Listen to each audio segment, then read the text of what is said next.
Good morning everyone. स्वागत है आपका एग्जाम अफेयर्स में। आज हम शुरू करने जा रहे हैं 12 मार्च 2021 के करंट अफेयर्स, जिन्हें बहुत ज़्यादा ट्रस्टेड सोर्सेज से बनाया जाता है। और वो ट्रस्टेड सोर्सेज हैं the Hindu, Indian express, press information bureau, इसके अलावा अदर बहुत सारे सोर्सेज। तो उनसे उस हर एक खबर को कवर करने की कोशिश की जाती है जो परीक्षा के लिहाज से इम्पोर्टेंट हो, परीक्षा के हमारे जो कॉम्पिटिटिव एग्जाम है उनके अकॉर्डिंग हो, उस खबर को मैं कवर करने की कोशिश करता हूँ। सो इसी बात के साथ शुरू करते हैं आज के अपने पहले टॉपिक को। देखते हैं पहला हमारा टॉपिक क्या है। देखिए, ऐसी खबरें आपने अभी काफी देखी होंगी, जैसे France conduct first military exercise in space. ये यहाँ पे रिपब्लिक भारत का आर्टिकल है। देखो, France space force command conduct first military exercise in space, जिसका नाम है एस्टर एक्स 2021। अब समझने की कोशिश कर लेते हैं थोड़ा सा ये है क्या।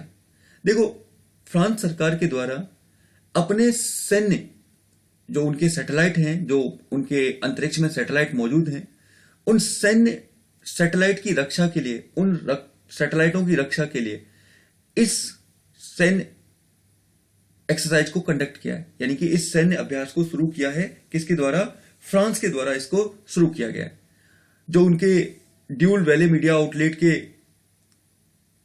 के अनुसार जो मिसेल फ्राइड लिंग हैं, जो कि फ्रांस की स्पेस कमांड के प्रमुख हैं, उन्होंने भी बताया है कि फ्रांस ने अपने सैटेलाइट की रक्षा के लिए इसे कंडक्ट किया है, जो कि यूरोप में और फ्रांस में पहली बार हो रहा है।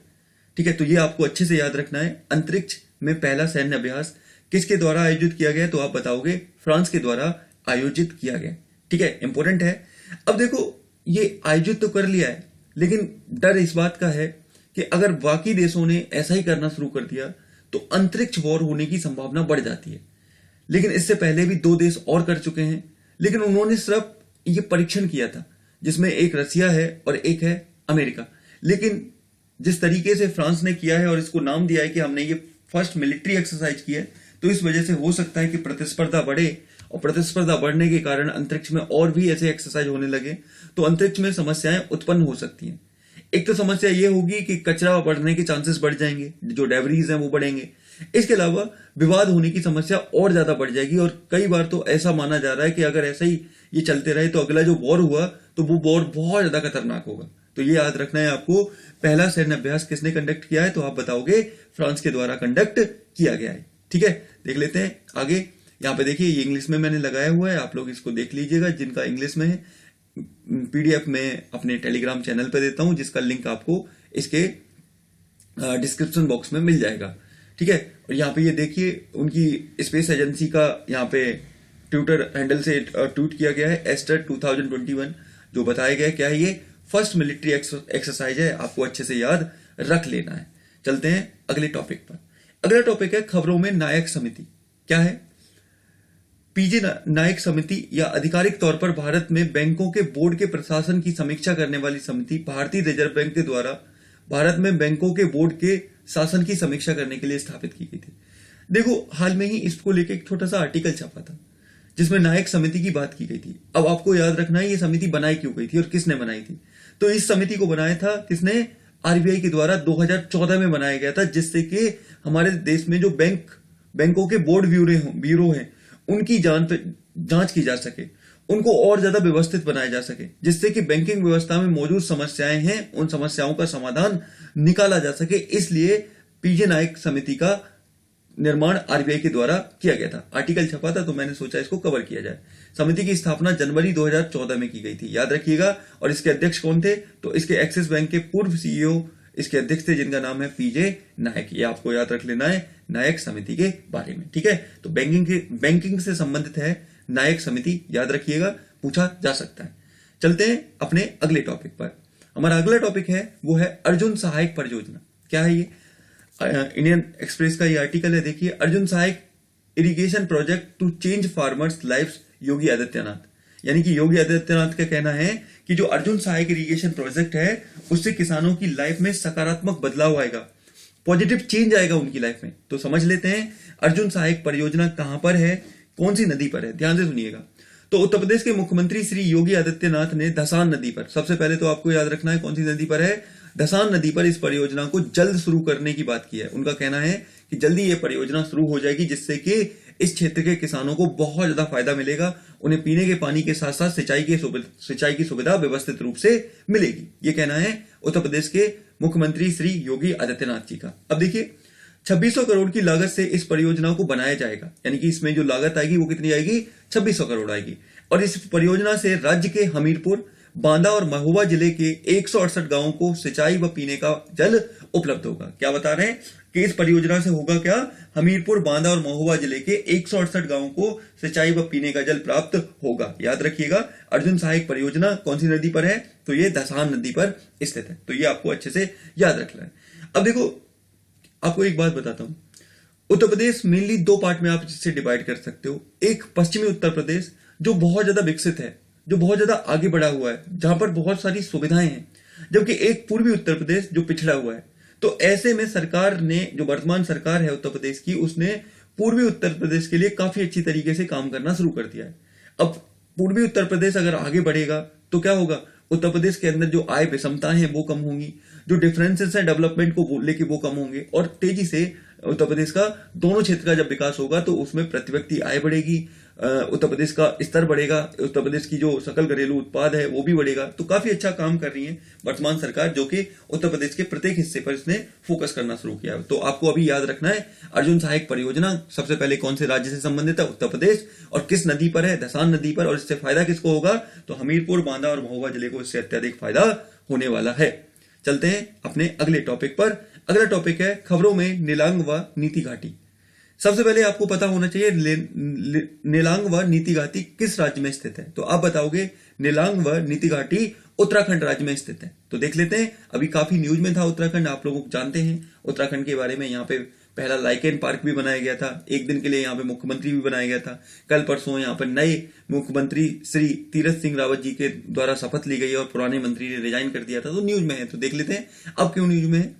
तो हाल ही में क्या हुआ है, उत्तराखंड सरकार ने उत्तरकाशी जिले में स्थित नीलांग घाटी व चमोली जिले में स्थित नीति घाटी से इनर लाइन परमिट को हटाने की बात की है। यानी कि उत्तराखंड सरकार ने घोषणा की है कि इनर लाइन परमिट को हटा दिया जाएगा। अब कुछ सबसे पहले क्वेश्चन उठता है कि ये इनर लाइन परमिट है क्या। हमें ये जानना जरूरी है कि आखिर ये इनर लाइन परमिट है क्या। तो आपको यहां पे मैं बता दूं, इनर लाइन परमिट है, अंग्रेजों के द्वारा इस व्यवस्था को लाया गया था।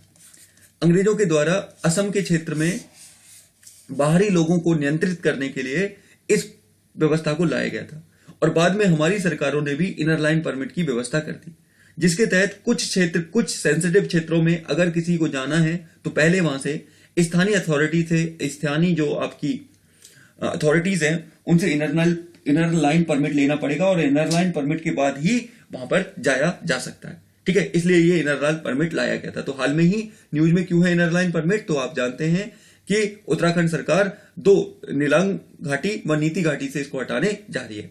एक बात और याद रखनी है, राज्य के 3 जिले जैसे पिथौरागढ़, चमोली व उत्तरकाशी को ILP के दायरे यानी कि इनर लाइन परमिट के दायरे में रखा गया है। तो ये आपको याद रख लेना है दोनों के बारे में। दोनों घाटियां आपको कहां देखने को मिलेंगी, ये देखिए इंडियन एक्सप्रेस का आर्टिकल है, by Uttarakhand want to centre to withdraw ILP from Niti and Nilang valley. तो यहां पर चाहता है उत्तराखंड सरकार का मानना है कि अगर ILP को हटा दिया जाएगा तो इससे पर्यटकों की संख्या बढ़ेगी, और पर्यटकों की संख्या बढ़ेगी तो इस क्षेत्र का काफी तेजी से विकास होगा। इस वजह से ये उत्तराखंड सरकार करने जा रही है, ये आपको याद रख लेना है, काफी इंपोर्टेंट है।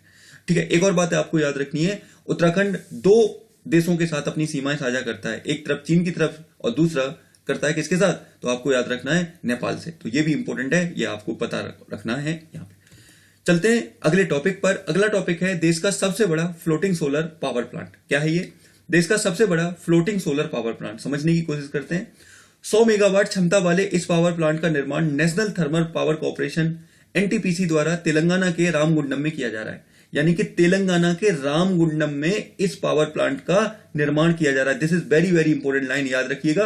और कौन कर रहा है, तो इसका निर्माण NTPC कर रहा है। कितने मेगावाट की क्षमता का है, तो 100 मेगावाट की क्षमता का ये पावर प्लांट है। इस प्लांट का निर्माण श्री राम सागर जलाशय पर किया जाएगा। इसके मई 2021 तक पूर्ण होने की संभावना है। याद रखिएगा, देश का पहला फ्लोटिंग सोलर प्लांट आपको कहां देखने को मिलेगा, तो रामगुंडम तेलंगाना में देखने को मिलेगा, जिसका निर्माण एनटीपीसी यानी कि नेशनल थर्मल पावर कॉर्पोरेशन के द्वारा किया जा रहा है, जिसकी क्षमता कितनी है, 100 मेगावाट का है। ये आपको अच्छे से याद रख लेना है यहाँ पे। तो 2021 में पूर्ण होने की संभावना है। अगर हो जाता है तो हमारा देश एक और कामयाबी में हासिल कर लेगा। चलते हैं अगले टॉपिक पर। उस यहाँ पे देख लीजिए, द हिंदू का आर्टिकल है, country's biggest floating solar plant commissioning in May June, ये यहाँ पे बता रहे हैं। और इसकी क्षमता कितनी है तो आप जानते हैं, इसकी 100 मेगावाट क्षमता है। रामगुंडम में बनाया जा रहा है। और रामगुंडम आपको कहाँ देखने को मिलेगा, रामगुंडम आपको देखने को मिलेगा तेलंगाना के अंदर। और बना कौन रहा है, एनटीपीसी बना रहा है। यहाँ पे देखिए, इंडियन एक्सप्रेस का आर्टिकल है, Telangana to boast largest floating solar power plant. तो कई इसको छापा गया था, तो वहीं से मैंने इसको कवर किया है। चलते हैं अगले टॉपिक पर। अगर खबरों में फुगाकू, अब ये फुगाकू क्या है, ध्यान से सुनिएगा। हाल ही में जापान ने फुगाकू के नाम से दुनिया का सबसे शक्तिशाली सुपर कंप्यूटर बनाया है। This is very very important news. क्या है फुगाकू, क्या है, एक सुपर कंप्यूटर है। और किस देश का है, जापान का है। और ये दुनिया का सबसे शक्तिशाली सुपर कंप्यूटर है। और इसकी सहायता से क्या होगा, इसकी सहायता से वैज्ञानिक खोजों को बढ़ावा दिया जाएगा, यानी कि scientific discoveries will be promoted with its help. इसकी हेल्प से वैज्ञानिक खोजों को बढ़ावा दिया जाएगा। साथ ही ये कोविड-19 को समझने में भी काफी ज्यादा हेल्प कर रहा है फुगाकू। तो ये आपको याद रखना है, फुगाकू है क्या, तो दुनिया का सबसे पावरफुल, सबसे शक्तिशाली सुपर कंप्यूटर है, जो हाल में ही किसने बनाया है, जापान के द्वारा इसको बनाया गया है। यहाँ पे देखिए, न्यूज 18 का आर्टिकल है, but most powerful super computer Fugaku is now up and running will aid covid research. तो कोविड रिसर्च में ये काम कर रहा है, जो न्यूज 18 ने इसको कवर किया, मैंने भी यहाँ पे आपको रखा है। तो प्लीज याद रखिएगा, फुगाकू क्या है, तो यह है एक प्रकार का सुपर कंप्यूटर है। चलते हैं अगले टॉपिक पर। अगला टॉपिक है king Bhumibol world soil day award. क्या है ये, king Bhumibol world soil day award 2021 है क्या। देखो, हाल में ही फूड एग्रीकल्चर ऑर्गेनाइजेशन ने भारतीय कृषि अनुसंधान परिषद को इस अवार्ड से सम्मानित किया है। तो हमारे देश के किसको, भारतीय कृषि अनुसंधान परिषद यानी कि Indian council of agriculture research, ठीक है, Indian council of agriculture research को इससे सम्मानित किया गया है। तो आईसीएआर को इससे सम्मानित किया गया है। यहाँ पे आईसी आएगा, आईसीएआर को इससे सम्मानित किया गया है, याद रखिएगा। यह अवार्ड आईसीएआर को क्यों दिया गया है, यह अवार्ड आईसीएआर को किसानों के बीच मृदा को लेकर जागरूकता फैलाने के लिए दिया गया है। आपको याद होगा कि हमारी सरकार ने मृदा सॉइल कार्ड की योजना शुरू की थी, जिसके तहत किसानों को पहले मृदा के बारे में जानकारी दी जाएगी, जिससे कि वो मृदा के अनुसार चीजों को उगा सके। तो इस वजह से ये इनको दिया गया है, याद रखना, इन्होंने जागरूकता फैलाई थी। King Bhumibol world soil day award किसको दिया गया है, तो मैंने आपको बताया, Indian council of agriculture research यानी कि भारतीय कृषि अनुसंधान परिषद को यह अवार्ड दिया गया है। This is very very important. और किसने दिया है, तो दिया है फूड एग्रीकल्चर ऑर्गेनाइजेशन के द्वारा ये दिया गया है, याद रखिएगा। यहाँ पे देखिए, मैंने फूड एंड एग्रीकल्चर ऑर्गेनाइजेशन के उससे कटआउट लिया है। यहाँ पे global soil partnership, the Indian council of agriculture research won the king Bhumibol world soil day award, ये आपको याद रखना है, वहीं से मैंने लिया है, इसको मैं यहाँ पे लगाया है। अगला टॉपिक है, ये यहाँ पे देख लीजिए एक बार, एफओ के बारे में। इसकी स्थापना 16 अक्टूबर 1945 को की गई थी, क्यूबेक सिटी में की गई थी, ठीक है। यूनाइटेड नेशन की स्पेशलाइज एजेंसी है, हेडक्वार्टर आपको रोम इटली में देखने को मिलेगा। इसके डायरेक्टर जनरल हैं चीन से क्वी दोंग्यू, ये आपको याद रखना है। पेरेंट ऑर्गेनाइजेशन आप जानते हैं कौन है, United nation economic and social council इसकी पेरेंट ऑर्गेनाइजेशन है, याद रखिएगा। 1975 में इसको बनाया गया था। यहीं पे देख लेते हैं हम आईसीएआर के बारे में। तो ये कब बनाई गई थी, ये बॉडी बनी थी, काफी पुरानी बॉडी है, 16 जुलाई 1929 को इसको बनाया गया था। मिनिस्टर ऑफ एग्रीकल्चर इसके कौन होते हैं, प्रेसिडेंट होते हैं। और डायरेक्टर अभी है त्रिलोचन मोहपात्रा जी, इसके डायरेक्टर है अभी। और नई दिल्ली में इसका हेडक्वार्टर देखने को मिलेगा, कैंपस अर्बन है। तो ये सारी चीजें आपको इसके बारे में भी याद रख लेनी है। चलते हैं अगले टॉपिक पर। अगला टॉपिक है प्रधानमंत्री स्वास्थ्य सुरक्षा निधि। पीआईबी में एक बड़ा सा आर्टिकल छपा था, वहीं से इस खबर को कवर किया गया है। हाल ही में पीएम मोदी के नेतृत्व वाली केंद्रीय कैबिनेट ने इस फंड को बनाने की बात की है। तो प्रधानमंत्री स्वास्थ्य सुरक्षा निधि क्या है, एक फंड है जिसे हाल में ही केंद्रीय कैबिनेट ने कहा है कि हम इसे बनाने जा रहे हैं। अब समझने की कोशिश करेंगे ये है क्या। यह फंड नॉन लैप्सेबल होगा। नॉन लैप्सेबल का मतलब होता है कि मान लो एक साल के लिए 100 रुपीज इस फंड में रखा गया। अजूम करिए कि एक साल के लिए 100 रुपीज रखा गया, लेकिन वो 100 रुपीज खर्च नहीं हो पाया। मान लेते हैं 70 रुपए खर्च हुआ। अब जो 30 रुपए बच गया वो अगले साल के फंड में जोड़ दिया जाएगा, यानी कि अगले साल फिर इसमें 100 रुपए लगाए जाएंगे। तो 100 और 30 कितने हो गए, तो 130 हो गए। ये 30 रुपए लैप्स नहीं होंगे, यानी कि जितना खर्चा होगा उतना खर्चा हो जाएगा और बाकी का बचा हुआ यूं ही बचा रहेगा, वो लैप्स नहीं होगा। इस फंड की सबसे बड़ी विशेषता है। अब इस फंड को पैसा कहां से मिलेगा? तो हेल्थ सेस व शिक्षा सेस लगाकर इसमें पैसा इकट्ठा किया जाएगा, जिसका इस्तेमाल बाद में स्वास्थ्य की सुविधाओं देने के लिए किया जाएगा, यानी कि जो प्रधानमंत्री जन आरोग्य योजना है उसके तहत सुविधा देने के लिए किया जाएगा इस फंड का इस्तेमाल। और आपको एक और अच्छे से बात याद रखनी है, इस फंड की देखरेख कौन करेगा? तो आपको याद रखना है स्वास्थ्य एवं परिवार कल्याण मंत्रालय इस फंड की देखरेख करने वाला है। स्वास्थ्य एवं परिवार कल्याण मंत्रालय इस फंड की देखरेख करने वाला है, याद रखिएगा। Prime minister health protection fund, जिसको हाल में ही भारत सरकार बनाने जा रही है। ठीक है, चलते हैं अगले टॉपिक पर। यहां पे देखिए लोक सत्य का आर्टिकल है, prime minister health protection fund का गठन करेगी सरकार। मैंने यहां पे इसको कवर किया है। आगे चलते हैं अगले टॉपिक पर। अगला टॉपिक है, कल मैंने एक क्वेश्चन पूछा था, अब मैं जो क्वेश्चन पूछूंगा पिछली क्लास में उसका अगली क्लास में आंसर देने की कोशिश करूंगा। तो वही है ये प्रश्न, क्या है? मिशन शक्ति का संबंध निम्न में से किससे है? तो मैंने आपको ऑप्शन दिए थे, भारत में महिलाओं की सुरक्षा से, जन कल्याण की योजना से, स्पेस में दुश्मन सैटेलाइट को समाप्त करने से, या इनमें से कोई नहीं। तो आपको याद रखना है इसका आंसर होगा ऑप्शन नंबर सी, यानी कि भारत सरकार के द्वारा मिशन शक्ति को लॉन्च किया गया था, जिससे कि हमने हमारे जो स्पेस में दुश्मनों के सैटेलाइट हैं उनको नुकसान पहुंचा सकें। इसलिए मिशन शक्ति यानी कि be eliminating the enemy satellite in space, इसलिए मिशन शक्ति लॉन्च किया गया था, याद रखिएगा। यहां पे आगे देख लेते हैं अपना आज का अभ्यास प्रश्न क्या है आपके लिए। अभ्यास प्रश्न, तो अभ्यास प्रश्न है, नारी सम्मान कोष तथा जेंडर बजट की पहल किन 2 राज्यों के द्वारा की गई? आपको इसका आंसर देना है कि विच 2 state have the initiative of नारी सम्मान कोष एंड जेंडर बजट। इसका आंसर आपको कमेंट बॉक्स में देना है। ऑप्शन है आपके सामने, ए मध्य प्रदेश एवं आंध्र प्रदेश, बी उत्तर प्रदेश एवं महाराष्ट्र, सी कर्नाटक व केरल, डी इनमें से कोई नहीं। जो भी आपका आंसर है इसको कमेंट बॉक्स में लिखिएगा, जिससे कि आप भी जाने और दूसरों को भी समझ में आए। एक बार आप लिख देते हैं तो वो चीजें आपको हमेशा याद रहती हैं। इसलिए जब आप इस वीडियो को पूरा देखें पहले तो, और पूरा देखने के बाद क्या करें, उसका आंसर आप कमेंट बॉक्स में जरूर टाइप करें। ठीक है, तो ये आपको अच्छे से याद रखना है, नारी सम्मान कोष तथा जेंडर बजट की पहल किन 2 राज्यों के द्वारा की गई है। तो इसी के साथ मैं अपनी बात खत्म करता हूं। अगर आपको ये पहल पसंद आ रही है तो आपको चैनल को सपोर्ट करना है, इस परिवार का हिस्सा बनना है, इसको प्रमोट करना है, शेयर करना है, जिससे कि ये चैनल थोड़ा सा आगे बढ़े। तो मिलते हैं ऐसे ही किसी नई वीडियो में, तब तक के लिए आप सभी का धन्यवाद। God bless you all of you. खुश रहिए, पढ़ते रहिए, मोटिवेटेड रहिए।